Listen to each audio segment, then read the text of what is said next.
বিপদে পড়ে গেল, এটা কি কারণে? কাকে আমরা তুলবো কাকে? সবাই তো হরিদাস। আমার মনে হয় এই বেটা জাদু জানে, জাদু দিয়ে না আমাদের বেলকি লাগিয়ে দিয়েছে। আসলে যার সাথে ভগবান থাকে না তার জাদু লাগে না, ওটা এমনই হয়ে যায়। কিন্তু যারা আসরিক প্রকৃতির অহংকারী লোক তারা এটাকে বুঝতে পারে না। পার্থক্যটা হলো এই জায়গায়। তখন তারা বলেছিল এগুলো নিয়ে বাড়াবাড়ি করার দরকার নেই, বসেই যখন করেছে আলাদাই তো বসেছে, সাথে তো আর বসেনি, সেবা করে চলে যাক, আমরাও মান সম্মানটা নিয়ে চলে যাই, আর দরকার নেই কথা বলার। এই জন্য 1 কোটি একজন এখানে যে কাজটা করা হচ্ছে সেটাও কিন্তু পিতামাতার উদ্দেশ্যে এই কার্য। আমি আবার এসেছিলাম, অতি উত্তম যদি মৃত ব্যক্তির উদ্দেশ্যে অথবা পূর্বপুরুষের উদ্দেশ্যে কেউ ভাগবত আয়োজন করে, তাহলে পিতৃপুরুষ আনন্দে নৃত্য করতে থাকে। যদি কোনো পাপে কোনো কারণে তাদের অধোগতি হয়, এই ভাগবতের দ্বারাতে তারা সেখান থেকে মুক্ত হয়ে ঊর্ধ্বগামী হয়। এই জন্য প্রতি বৎসর পিতৃপুরুষের উদ্দেশ্যে অন্নদান আর গীতা ভাগবত আলোচনা অতি উত্তম। আপনি প্রায়শ্চিত্ত যদি করেন তাহলে প্রায়শ্চিত্ত করে ক্ষণিকের জন্য আপনার পাপ বিনষ্ট হতে পারে, কিন্তু স্থায়ীভাবে নয়। আবার পাপ হবে, কারণ বিষটা তো থেকে যায়, তাই দ্বিতীয়বার পাপ হয়। তাই কোনো ব্যক্তি যদি ভগবানের নিবেদিত প্রসাদ সেই মৃত ব্যক্তির উদ্দেশ্যে নিবেদন করে, তাহলে তার আর সেই পাপের যে বীজ সমূলে ধ্বংস হয়ে যায়। আর এই বিধানটা শুধু আমাদের কথা চিন্তা করে ভগবান করলেন, যেন আমরা অতি সহজে কাজগুলা করতে পারি। এটা বৃহৎ নারদীয় পুরাণ, সেখানে পাবেন গৌরাঙ্গ সেবক, কারণ এর চাইতে অতি উত্তম আর কোনো কাজ হতে পারে না। আজকে আপনারা শ্রবণ করছেন, শ্রবণটা কিন্তু তারাও করছে, মানে যাদের উদ্দেশ্যে কাজটা করা হচ্ছে এই কৃষ্ণ কথা কিন্তু তারাও শ্রবণ করছে। কারণ এই কৃষ্ণ কথার মাহাত্ম্য এবং তার শক্তি অনেক বেশি। যদি কোনো ব্যক্তি বলে হরে কৃষ্ণ, একবার বলে, ভাগবতের 10ম স্কন্ধের রাস 5ম অধ্যায়ে বলছে, একবার যদি কেউ বলে হরে কৃষ্ণ, তাহলে অনন্ত কোটি ব্রহ্মাণ্ডে যত নাম আছে সব একসঙ্গে উচ্চারণ করা হয়ে যায়। এর ভিতরেই সব, মানে একের ভিতরে সব, সবের ভিতরে এক। তাহলে একের ভিতরে যদি সব থাকে, তাহলে আমাদের কষ্ট করার দরকারটা কি?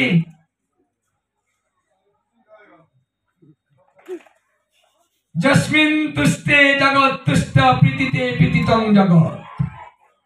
ভগবানকে খুশি করতে পারলে চরাচর বিশ্ব খুশি হয়ে যায়। আর ভগবান খুশি হয় কিসে? যদি কেউ ভগবানের প্রীতির জন্য কর্ম করে তাহলে ভগবান খুশি হয়। যদি কেউ ভগবানের নাম করে তাহলে ভগবান খুশি হয়। যদি কেউ সাধুগুরু বৈষ্ণবকে সেবা দেয় তাহলে ভগবান খুশি হয়। যদি কেউ গীতা ভাগবতের আয়োজন করে তাহলে ভগবান খুশি হয়। যদি কেউ ভোগরাগ করে একটু সেবা দেয় তাহলেও ভগবান খুশি হয়ে যায়। আর এইভাবে বসে বসে যদি কেউ শ্রবণ করে তাহলেও ভগবান খুশি।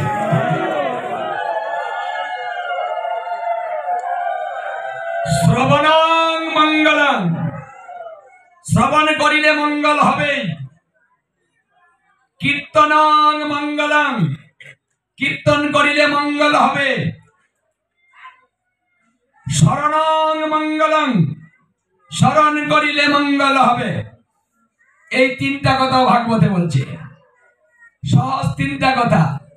যার কোনো সাহায্যের প্রয়োজন নাই, কারো কাছে যেতে হবে না, কারো কাছ থেকে কিছু ধার আনতে হবে না, কটা টাকাও খরচ করতে হবে না। আপনি একাই করতে পারেন। কীর্তন করুন, একাই করুন, সুর নাই, লাগবে না সুর। নামটা এমন ভাবে দেওয়া হয়েছে, নামের শক্তিটা এমন, আপনি যদি রাগ করে বলেন তবুও নামে অ্যাকশন হবে। যদি ইটকিয়ে বিটকিয়ে বলেন তবুও নামে অ্যাকশন হবে। যদি ক্রিটিসাইজ করেন তবুও নামে অ্যাকশন হবে। যদি লেপের তলে গিয়ে বলেন তাও অ্যাকশন হবে। আমি মনে মনে বলুন আর চিৎকার করে বলুন, সুজা দেখা নেই, মোর নাম যথা তথা লয়, স্থান কাল পাত্র নাই, সর্ব সিদ্ধি হয়, সিদ্ধি হয়ে যাবে। তাই বলছি যে নামটা হচ্ছে আগুনের মতো। আগুন তো চিনেন সবাই। আগুনকে যদি আপনি ভালোবেসে হাত দেন, কেউ ভালোবেসেছিলেন আগুনকে? এই মায়েরা কথা বলবা না, আগুনের সঙ্গে ভালোবাসা করেছো কেউ? ভালোবাসলে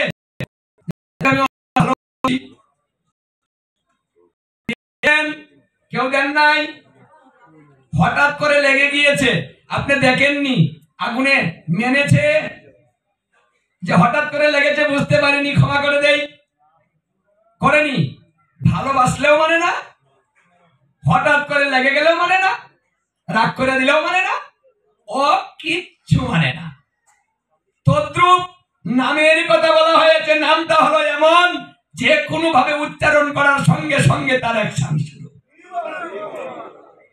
ব্রহ্মাণ্ড পুরাণে ব্রহ্মা বললেন, যদি কেউ নাম উচ্চারণ করে না, আমি ব্রহ্মলোক থেকে তার ধ্বনি শুনতে পাই।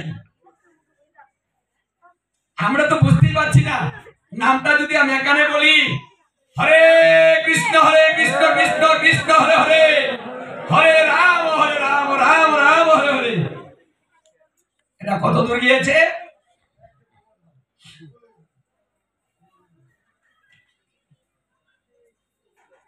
বাবারা ভালো বোঝে, কারণ সেই ব্রহ্মলোক কোথায়?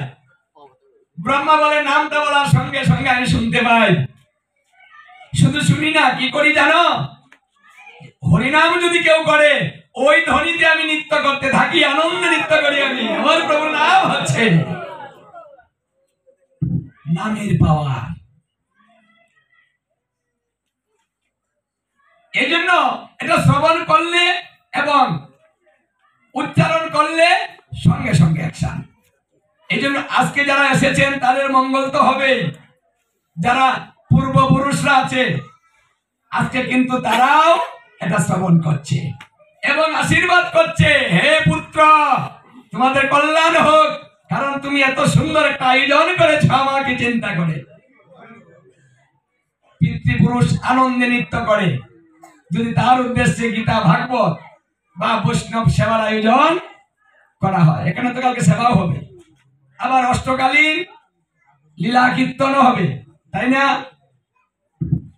যদি কারো টাকা থাকে তাহলে পিতা মাতা যে তিথিতে মৃত্যুবরণ করে ওই তিথিতে হরিনাম সংকীর্তন অথবা গীতা ভাগবত সাধ্য মতো করার বিধান। এটা জ্ঞানী যারা তারা করে, টাকা থাকলেও তো সবাই করে না। বুঝতে তো হবে কোন কাজটা ভালো আর কোন কাজটা ভালো না, এটা বোঝার জন্য জ্ঞানের প্রয়োজন। এই জন্য কলিকালে জ্ঞান, ভক্তি, রস এই তিনটার কথা বলা হয়েছে। দেখুন কলিকাল তিনের মধ্যে ঘুরছে, তিনের সংখ্যার মধ্যে কিন্তু ঘুরছে। এখানেও তিনটা কথা বলা হচ্ছে যে শাস্ত্রটাকে আমি তিনটা ভাগে বিভক্ত করেছি। প্রথম জ্ঞান, আর জ্ঞান শাস্ত্র হচ্ছে শ্রীমদ ভগবত গীতা।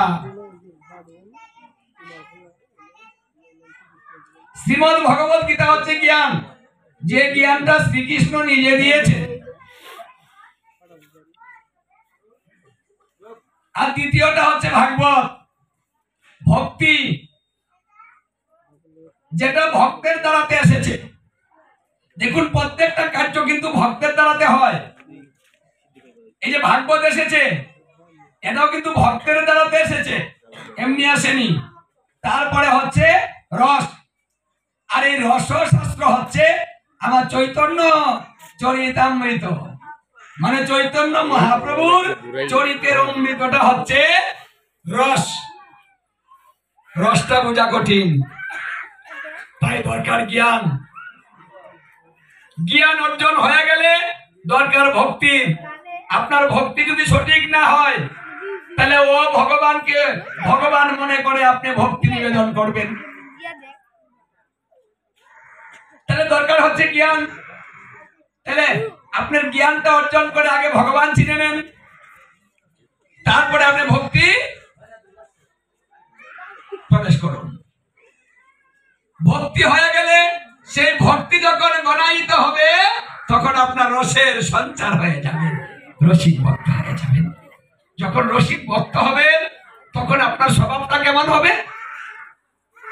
কাঁদবেন, হাসবেন, একা নৃত্য করবেন, একাই ভাববেন, একাই মানে চতুর ভাব,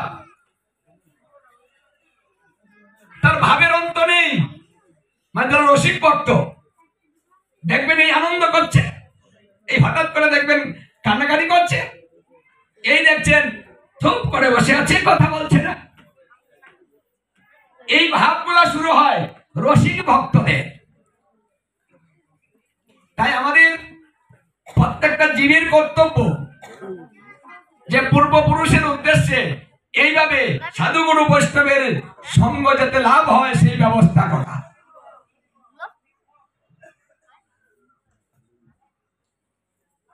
এই জন্য সবসময় বৈষ্ণবকে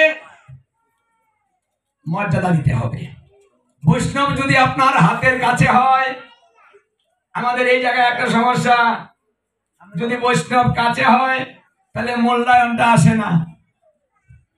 ও কেডা ওই বাড়ি, ও এই বৈষ্ণব, মানে যদি আপনি বৈষ্ণবকে এই অবহেলাটা করেন, আপনার আশেপাশে বৈষ্ণব আছে, যদি অবহেলা করেন তাহলে বৈষ্ণবের যে কৃপাটা আপনার উপরে পড়ার কথা ছিল সেটা হবে না। আর কি হবে? অলক্ষ্যে বৈষ্ণব অপরাধ আপনার হতে থাকে। এটা অজান্তে হয়। আমরা অপরাধ জানা এবং অজানা দুই ভাবে হয়। আমরা জেনেও করি আবার, কারণ বৈষ্ণবেতে যদি কোনো অপরাধ হয় তাহলে আপনি হরিনাম করুন আর ভজন করুন আর বৃন্দাবনে বাস করুন, সব নষ্ট হয়ে যায়। দেখুন কালাকৃষ্ণ বৈষ্ণব ছিলেন, কালাকৃষ্ণ কুৎসিত ছিলেন, চেহারাটা ভালো ছিল না, খুব কালো, মানে এত চেহারা খারাপ, ওকে দেখলে মানুষ ক্রিটিসাইজ করে। বৈষ্ণব তো মানেই না, চেহারাটা কি মানে দেখলেই না এইভাবে ক্রিটিসাইজ করে। বৈষ্ণব মনে মনে ভাবলো আমাকে দেখলে যখন সবাই ক্রিটিসাইজ করে তাহলে লোকালয় থেকে চলে যাই, আমি নিজেই লুকিয়ে পড়ি। দেখুন বৈষ্ণব কিন্তু সবসময় পরের কল্যাণ করে, পরের চিন্তা করে, নিজের চিন্তা করে না। বৈষ্ণবের স্বভাব হয় তারিতে পামর, নিজের কার্য নাই তবু যায় পরের ঘর। এটা বৈষ্ণবের স্বভাব। তাই এই যে মানুষ আমাকে ক্রিটিসাইজ করছে, ওদের তো অপরাধ হচ্ছে, আমি কি করব? লোকালয়ে চলে যাব। কারণ বৈষ্ণব যদি মন খারাপ করে তাহলে অপরাধ হবে। তাই কালাকৃষ্ণ বৈষ্ণব জঙ্গলে থাকতো, লোকালয়ে আসতো না, কারণ সমাজ তো ভালো না। কি বলেন? সমাজটা কি ভালো আমাদের? যদি কে চেহারা না থাকে, ও চেহারাটা কি